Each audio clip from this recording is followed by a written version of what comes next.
Pak Marlo. Halo, selamat malam, Miss Ellen. Iya, Salam terima kenal. kasih sudah bergabung bersama kami. Salam kenal buat Pak Marlo dan juga teman-teman semuanya. Mohon maaf teman-teman, komennya saya off dulu ya, karena ini kok di Instagram tampilan barunya nutupin wajah narsum gitu. Oke. Malam hari ini kita akan kenalan dengan satu emiten teman-teman, dan sebelumnya saya sampaikan disclaimer dulu di sini. Malam hari ini kita bersama dengan Pak Marlo Budiman, CEO dari Linknet Tbk, sebuah perusahaan yang bergerak di bidang teknologi, dan pastinya nanti bisnis modelnya kita akan bahas langsung bersama dengan Pak Marlo. Kenapa kita ngobrol dengan Pak Marlo? Karena malam hari ini saya melihat bahwa secara teknikal harga saham Link ini cukup menarik, meskipun secara likuiditas ini masih agak kecil ya. Nah, sebelumnya saya sampaikan disclaimer dulu bahwa dengan mengundang Pak Marlo malam hari ini sifatnya bukan sebagai rekomendasi atau perintah untuk beli dan jual saham, melainkan sebagai sebuah sarana buat teman-teman untuk mengenal manajemen perusahaan secara langsung. Oke, Pak Marlo, boleh diceritain ini Pak tentang Linknet sendiri. Ini nomor satu pertanyaannya, bisnis modelnya sebenarnya fokus kemana sih Pak? Ya, jadi bisnis model kita ini fokus kepada expansion ke kota-kota baru. Jadi setiap tahun Linknet itu sudah merambah ke kota baru. Jadi di tahun ini kita sudah di 23 kota.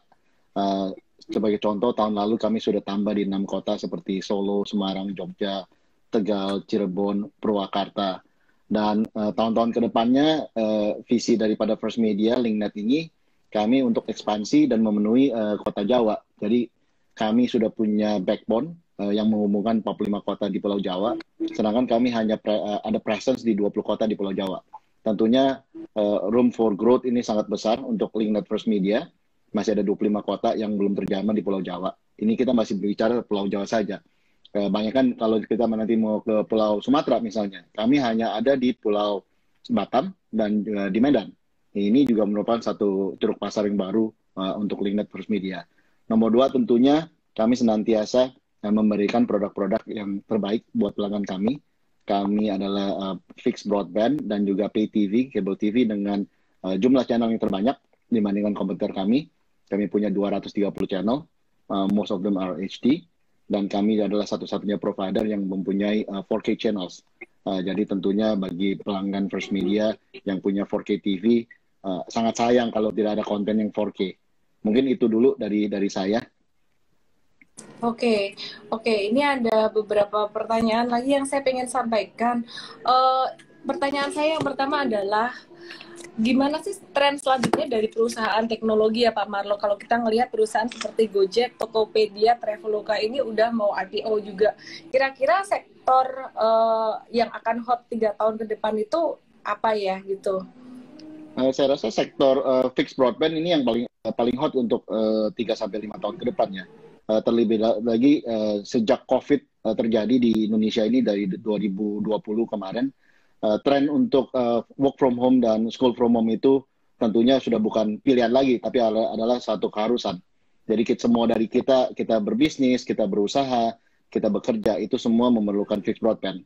Jadi kalau saya bilang fixed broadband itu seperti utility, seperti air dan listrik. We just can't do without it gitu loh. Nah, di mana kalau kita lihat fixed broadband penetration di Indonesia masih sangat rendah. Di tahun 2020 itu hanya 14% rumah Indonesia yang mempunyai fixed broadband.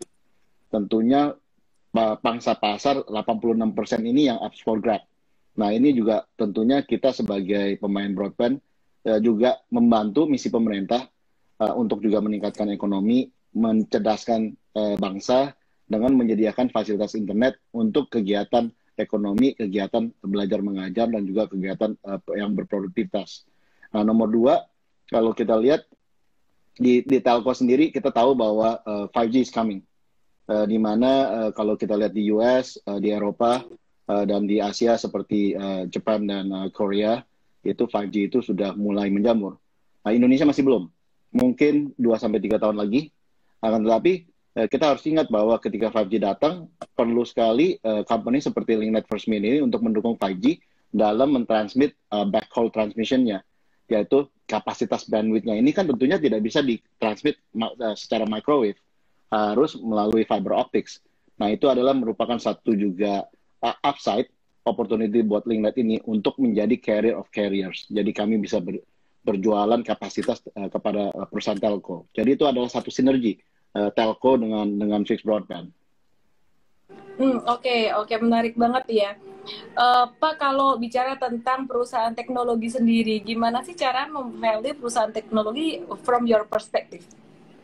Ya, kalau saya lihat adalah we have to have a growth story ya, di mana valuasi itu kan tentunya adalah berdasarkan misalnya enterprise value ataupun EBITDA multiple, itu asalnya dari mana? Asalnya adalah dari growth daripada revenue.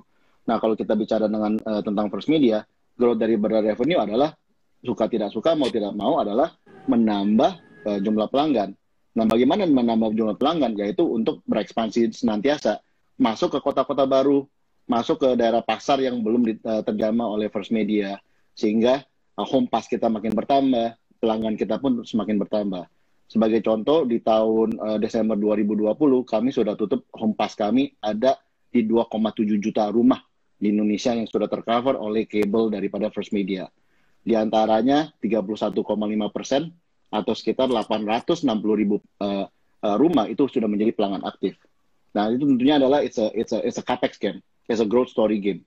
Jadi ini adalah memang misi saya dalam 5 tahun ke depan, bagaimana LinkNet First Media ini bisa saya bawa untuk tambah 300 sampai 400 ribu rumah setiap tahun secara konsisten selama 5 tahun ke depan. Pak Marlo, kalau bicara tentang LinkNet sendiri, apakah ke depan akan ada rencana aksi korporasi, mungkin ada merger, acquisition, or anything else? Ya, tentunya kalau dari segi LinkNet, kami selalu terbuka untuk mengakuisisi, misalnya ada perusahaan-perusahaan broadband yang regional ataupun yang small scale, untuk kita bisa akuisisi sehingga menambah jumlah home pass daripada LinkNet First Media. Akan tetapi sebaliknya juga, kami sebagai target company, kami juga selalu terbuka untuk tanda kutip diakuisisi oleh pemain-pemain telco yang besar misalnya. Jadi memang ada rencana corporate action, sudah juga ada terjadi due diligence dengan beberapa potential investor yang tertarik kepada LinkNet, sedang berjalan selama ini, dan mudah-mudahan dalam waktu yang tidak terlalu lama bisa di-announce hasil daripada corporate action tersebut. Yang saya mau titik beratkan adalah kalau kita lihat LinkNet ini memang merupakan satu sinergi yang baik sekali dengan sebuah telco company. Let's say kita imagine kalau LinkNet ini diakuisisi atau merge dengan perusahaan telco wireless yang besar di Indonesia, tentunya kami sebagai combined entity ini bisa memberikan triple play offering kepada konsumen kita. Bayangkan ada mobile voice dan mobile data tentunya jadi satu, ada fixed broadband, ada cable TV, dan tentunya ada over the top juga. Itu merupakan satu sinergi yang luar biasa. Tidak ada satupun company di Indonesia yang benar-benar memberikan triple play offering kepada konsumen.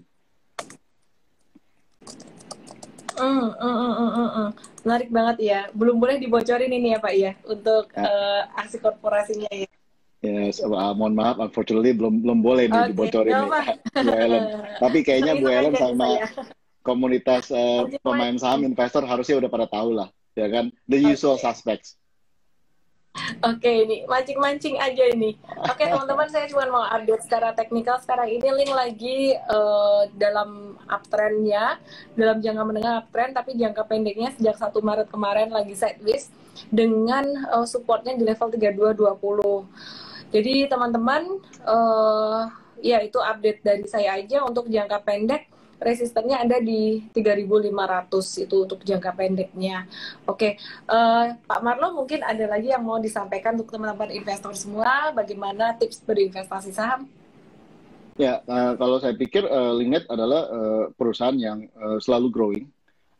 Bukan karena saya sebagai CEO-nya yang bicara bahwa, tapi kita tahu bahwa produknya ini adalah produk yang dibutuhkan oleh konsumen di Indonesia. It's just a part of utility. Bayangkan kalau kita beli rumah atau kita tinggal di dalam rumah, nomor satu yang kita butuhkan tentunya selain listrik dan air itu adalah internet.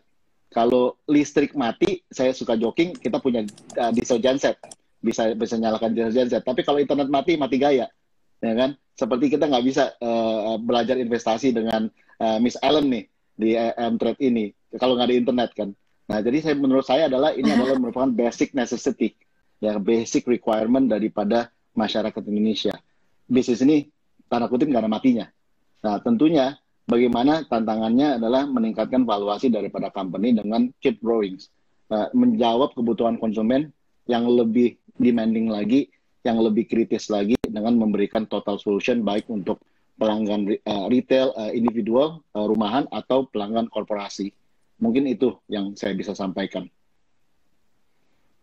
Oke, terima kasih banyak Pak Marlo buat insight-nya malam hari ini. Sukses selalu untuk Linknet, maju terus, dan juga salam profit. Thank you, Mas Ellen. Saya banyak belajar dari Mas Ellen juga kok. Thank you Pak Marlo untuk insight-nya malam hari ini. Thank you. Terima kasih.